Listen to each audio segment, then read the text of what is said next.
Good morning, dear students. Today we are going to discuss on the topic of tense. As you know, this is Yashraj sir, lecturer, communication skill. Today our topic is the tenses. What is tense? क्या है tense? पहले हम ये जान लें. बार-बार आप लोगों को कहता हूं कि whatever you are going to study, whatever you are going to get knowledge from anything, from any topic, just discuss, just understand the most important thing that what is it, वो है क्या, वो टॉपिक क्या है, क्यों हम उसको पढ़ रहे हैं, क्या इंपॉर्टेंस है उसका. यानी जब भी आप कुछ पढ़ने जाइए, मैं बार बार कहता हूं, बहुत सी वीडियो में आप देख रहे होंगे, मैं बार बार इस बात पर फोकस करता हूं कि अगर आप उस चीज को समझ जाएंगे तो आपका इंटरेस्ट बढ़ जाएगा, आपको समझ में आने लगेगा कि उसकी इंपॉर्टेंस क्या है, आप क्यों पढ़ रहे हैं उस चीज को. Isn't it? So before we are going to next slide, हम पहले ये समझ लेते हैं कि टेंस क्या है. अब इसके बाद भी कुछ स्लाइड्स हैं जिसमें मैंने लिखा है कि टेंस कहां से आया. तो जो टेंस है ना, the word tense is derived from the Latin word tempus. Tempus means time. That's mean tense मतलब क्या होता है, अगर हिंदी में आ जाए टेंस का मतलब क्या होता है, काल. काल को क्या कहते हैं, समय. Tense is time. इसी जो टेंस की हम स्टडी, जब टाइम की स्टडी हम करते हैं एक पर्टिकुलर टाइम फ्रेम में, ठीक है, बेस्ड इस पे, अगर टाइम फ्रेम के बेस पे अगर कोई स्टडी करते हैं, प्रेजेंट, पास्ट, फ्यूचर, या पर्टिकुलर एस्पेक्ट में, indefinite, simple, perfect, perfect continuous, continuous, ठीक है. तो ये टाइम एस्पेक्ट, टाइम फ्रेम को के बारे में या उसमें जो हम स्टडी करते हैं उसी को हम टेंस की स्टडी करते हैं. यानी टेंस को हम समझते हैं. आप टेंस क्यों पढ़ते हैं, क्यों समझते हैं?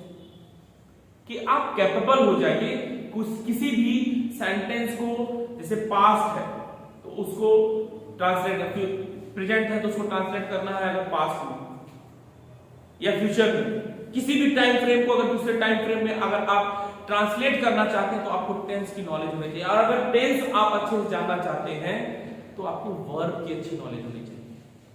आप जान रहे हैं कि मैं इसके पहले वर्ब पढ़ा चुका हूं, ठीक है.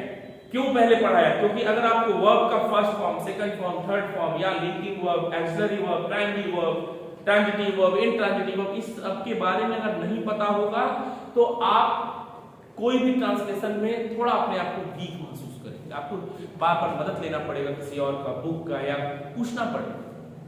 तो टेंस यानी समय, यानी काल का अध्ययन करने के लिए, स्टडी करने के लिए हमको सबसे पहले वर्ब का वेल नोन, मतलब उसके कितने फॉर्म है, किस फॉर्म में क्या कन्वर्ट हो जाता है, कहां पे ईडी लग जाता है, कहां पे टी आता है, ये सारी चीज की हमें जानकारी होनी चाहिए.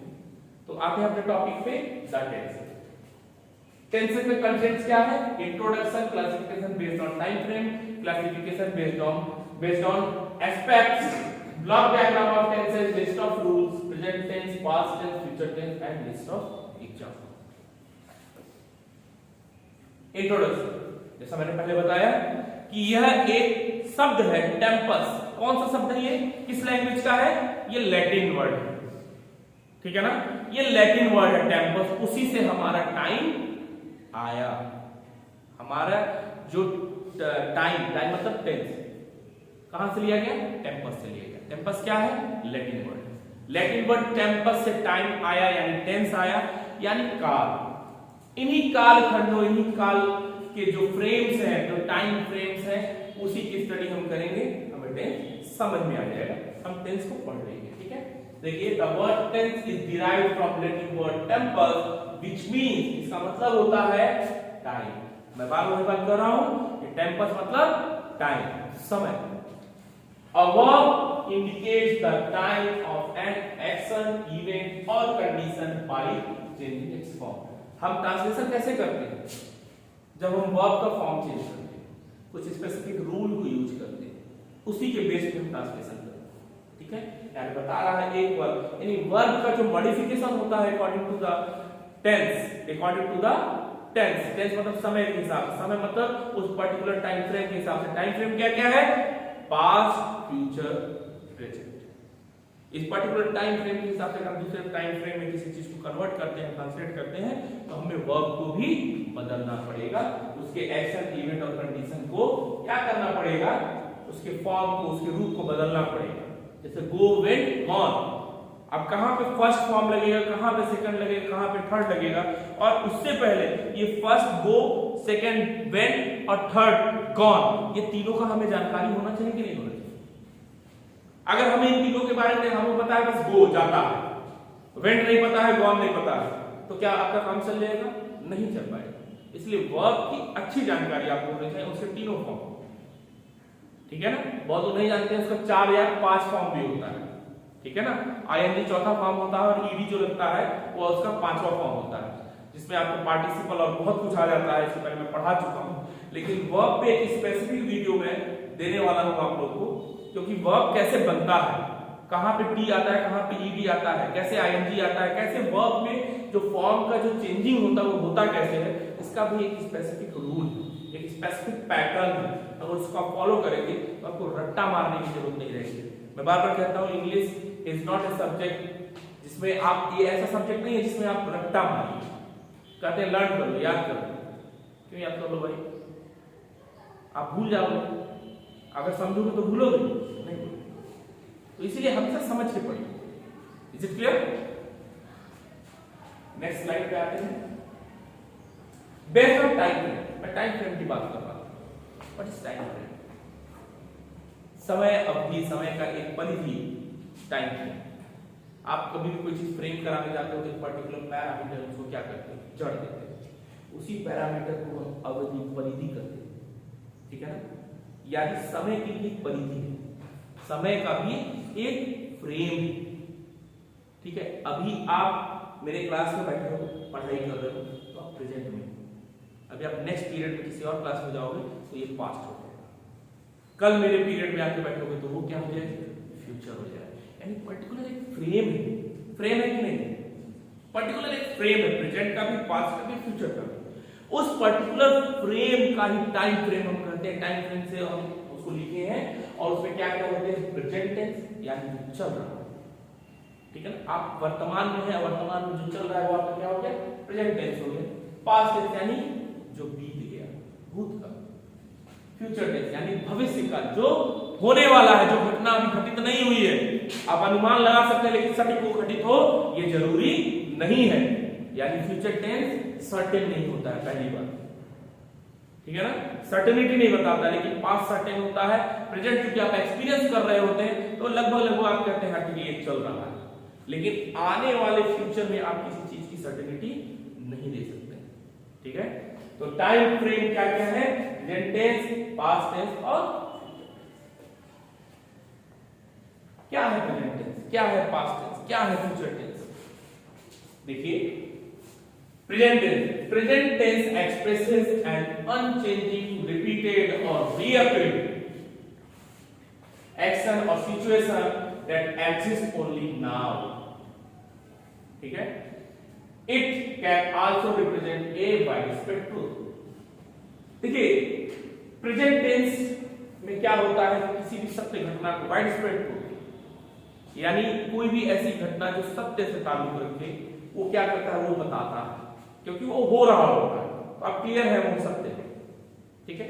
लेकिन present tense expresses an unchanging, इसको बदला ना जा सके। अभी प्रेजेंट चल रहा है, आप बदल नहीं सकते इसको, भाई ये बीत गया। फ्यूचर को आप कमांड कर सकते हैं कि आज हम ये करेंगे तो कल ऐसा हो, ठीक है। लेकिन आप प्रेजेंट को अनचेंजिंग इसीलिए कह रहे हैं क्योंकि जो बदला ना जा सके। रिपीटेड, रिपीटेड क्यों है, कोई आइडिया किसी को? रिपीटेड यानी क्या हो रहा है, रिपीट कर रहा है, ठीक है। दोहराना, दोहराता, ठीक है, दोहरा रहा है। और रीअकरिंग यानी दोबारा घटित हो रहा है कोई घटना का, ठीक है। तो ये बताता है प्रेजेंट में बहुत चीजें आदत से, इंडिफरेंट टेंस में अगर आप आ जाएंगे तो आदतों को बताता है, रूटीन को बताता है, और प्लस उसके साथ साथ सिंपल असर्शन भी करता है, ठीक है।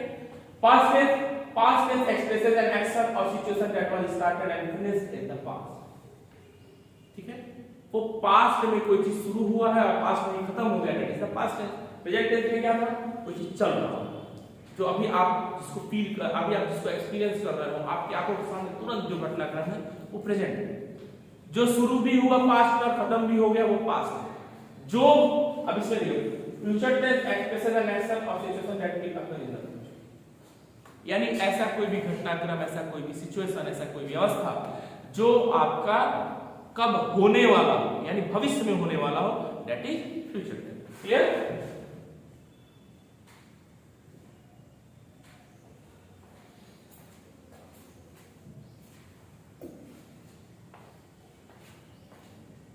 Next slide, based on aspect. Aspect क्या है? टाइम फ्रेम को हम समझ ली, एक पर्टिकुलर समय की परिधि, अवधि, that is the time. Aspect क्या है? पहलू। किसी भी समय के 4 डेफिनिट पहलू, निश्चित पहलू। वो 4 पहलू, चाहे वो आप बात कर रहे हैं पास्ट टेंस की, आप बात कर रहे हैं प्रेजेंट टेंस की, चाहे आप बात कर रहे हैं फ्यूचर टेंस की, सबकी एक पर्टिकुलर एस्पेक्ट होते हैं, वो 4 में डिवाइडेड होते हैं। वो 4 क्या क्या होते हैं? ये सब में चेंज नहीं होता। ध्यान रखिए, ये पहलू आएंगे ही आएंगे, ये टर्म, ये एस्पेक्ट आएंगे ही आएंगे। फर्क क्या होता है? फ्रेम बदला हुआ होता है, टाइम फ्रेम बदला हुआ होता है। यही 4 एस्पेक्ट आपको पास्ट में भी दिखेंगे, प्रेजेंट में भी दिखेंगे और फ्यूचर में भी दिखेंगे। ठीक है? क्या है? वर्क टेंसेस में also be categorized according to aspect. Aspect refers to, aspect किसके लिए बात कर रहा है? The nature of the action, यानी जो कार्य हो रहा है, जो कर्म हो रहा है, उसका नेचर क्या है, प्रकृति क्या है, वो किस नेचर में, किस संदर्भ में हो रहा है, उसके रेफरेंस में हम एस्पेक्ट का बात करते हैं। डिस्क्राइब बाय द वर्ब, और वो कैसे डिस्क्राइब होता है? वर्ब से। ठीक? कैसे? जैसे द बॉय इज रनिंग, लड़का क्या कर रहा है? दौड़ रहा है। लड़का क्या कर रहा है? दौड़ रहा है। दौड़ने का कार्य हो रहा है, वर्ब क्या है आपका? रन। लेकिन वह कार्य निरंतर कर रहा है, यानी ing लगा के उस पर्टिकुलर वर्ब का फॉर्म हम चेंज कर दिए और उस पर्टिकुलर एस्पेक्ट में हम बात कर रहे हैं कि लड़का दौड़ रहा है। इसी प्रकार से जो भी वाक्य बनेंगे उसमें पर्टिकुलर वर्ब फॉर्म का जो सिचुएशन होगा, जो वर्ब का फॉर्म होगा, वही आपको बताएगा किस एस्पेक्ट में काम होगा। ठीक है? इंडेफिनिट और सिंपल। अब इंडेफिनिट और सिंपल बहुत बार आप लोग कंफ्यूज हो जाते हैं कि इंडेफिनिट और सिंपल दो अलग चीज नहीं, दोनों सेम चीज है। इंडेफिनिट मतलब जो अनिश्चित हो, सिंपल मतलब सिंपल सेंटेंस पढ़े हैं ना, सिंपल में असर्शन आता है। ठीक है ना? असर्शन मतलब डिक्लेरेशन, ये एक डिक्लेरेशन भी बताएगा सिंपल। और इनडेफिनिट क्या करेगा? अनिश्चितता, एक ऐसे कार्य को बताएगा जो होता तो है लेकिन कब होता है, पर्टिकुलर टाइम, किस टाइम पे होता है ये बताएगा, रूटीन बताएगा। That is indefinite and simple. Okay?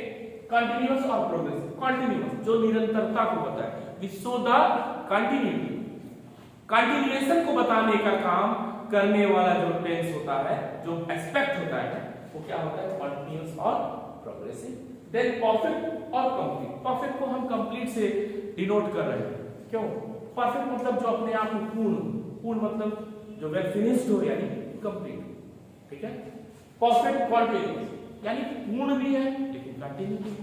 ये थोड़ा कंफ्यूजिंग होता है। क्यों? क्योंकि जो फिनिश्ड है, जो वेल फिनिश्ड है, जो कंप्लीट है, वो कंटिन्यू कैसे है? इसमें कुछ ऐसे टर्म्स आएंगे जिनको आप पढ़ लेंगे तो ये सारी चीजें क्लियर हो जाएंगी। ओके? तो the next slide. Indefinite. Indefinite यानी अनिश्चित का, इसमें निश्चितता नहीं बताता, चाहे वो प्रेजेंट का हो चाहे पास्ट का। ये सिर्फ आपको रूटीन बताता है कि कार्य होता है। मैं पढ़ा करता था, मैं पढ़ता हूं, ये दोनों में आपको क्या एक रूटीन बताना। ठीक है ना? कहां पे फ्यूचर इंडिफिनिट है, कहां पे पास्ट इंडिफिनिट है, कहां पे प्रेजेंट इंडिफिनिट है, परफेक्ट कंटीन्यूअस कैसे, ये सारी चीजें आप समझेंगे जब आप इसका एग्जांपल। इसीलिए बोल रहे हैं टेंस को अगर समझना है तो रूल्स, उसकी स्ट्रक्चर, इसके बारे में वो कायदे से आप समझ लीजिए, उसको एकदम कायदे से पढ़ लीजिए, वो बैठा लीजिए दिमाग में, और उसके बाद जितना एग्जांपल लगाएंगे आपका टेंस क्लियर होता जाएगा। ठीक है ना, हथौआ बना रखे हैं टेंस को लोग कि ये है वो है, बहुत बच्चे परेशान होते हैं। कुछ नहीं है, आप स्ट्रक्चर का ज्ञान रखिए, वर्ब का ज्ञान रखिए और खूब एग्जाम्पल सॉल्व करिए। देखिए आप ऐसे ऐसे सॉल्व करेंगे, कोई भी ट्रांसलेटर आपके सामने रख दिया जाए बड़े से बड़ा, आप ऐसे सॉल्व करेंगे। अब मैं इस बात की गारंटी लेता हूं, जब इसके एंड में, जब ये एंड हो जाएगा, इसके बाद एग्जाम्पल्स आएंगे, मैं खुद आप लोगों को एग्जाम्पल्स खुद अपने दूंगा, फिर आप देखिएगा आप ऐसे ऐसे करेंगे। बस हाँ, दो तीन चीजें ध्यान रखिए, आपकी वोकैबुलरी अच्छी होनी चाहिए, आपके शब्दकोश में शब्द अच्छे होने चाहिए, आपका वर्ब फॉर्म पे आपको कमांड होना चाहिए, और उसके बाद जो इसका स्ट्रक्चर है, इसका रूल है, उस रूल को आपको याद होना चाहिए। रूल भूलेंगे तो गलती करेंगे, वर्ब फॉर्म में अगर कंफ्यूज होंगे तो गलती करेंगे, वोकैबुलरी नहीं रहेगा, अगर कहीं कोई वर्ड आ गया जैसे तोड़ना, वो लड़का एक गुलाब का फूल तोड़ रहा, तो तोड़ने का इंग्लिश क्या है? फूल तोड़ना, इसको प्लक कहते हैं, प्लक, PLUCK, प्लक, प्लक माने तोड़ना। अब ये अगर वर्ड आपको नहीं पता होगा तो आप कैसे इस चीज को लिखेंगे? यानी you have the command on vocabulary as well as verb form and the basic structure और the structure of rule of all time frame, all in all aspects of the text. Got it? Next continuous tense. The three continuous tense, indefinite में बता देते हैं, indefinite tense. The three indefinite tenses or simple tenses describe an action but do not state whether the action is tense. In this particular definition, it is very clear that what is going on in the particular indefinite tense, that is the three indefinite tenses or simple tenses. Why we are denoting the word three? हम इसको क्यों three बता रहे हैं? क्योंकि हर aspect में, in all aspect, in the present, in the past और in the future, इन तीनों एस्पेक्ट में आप एक ही चीज पाएंगे indefinite में, क्या? Describe an action but do not state whether the action is tense. Whether the action is finished से क्या मतलब है? What we can understand with this particular word कि कब यह खत्म हुआ, इस पर्टिकुलर टाइम का डिनोशन नहीं होगा, इस पर्टिकुलर टाइम का को डिस्क्राइब नहीं करेगा। क्या बताएगा वो? एक्शन को तो बताएगा, घटनाक्रम इवेंट को तो बताएगा, कंडीशन पर्टिकुलर कंडीशन को तो बताएगा, लेकिन वह कब खत्म हुआ इंडेफिनिट में ये नहीं बताएगा। इसीलिए इसका नाम इंडेफिनिट और सिंपल हम बोलते हैं। इंडेफिनिट मतलब अनिश्चित, ये रूटीन तो बताएगा, कोई कार्य घट रहा है, किसी घटनाक्रम की बात तो करेगा, लेकिन ये नहीं करेगा कि ये कब खत्म हो।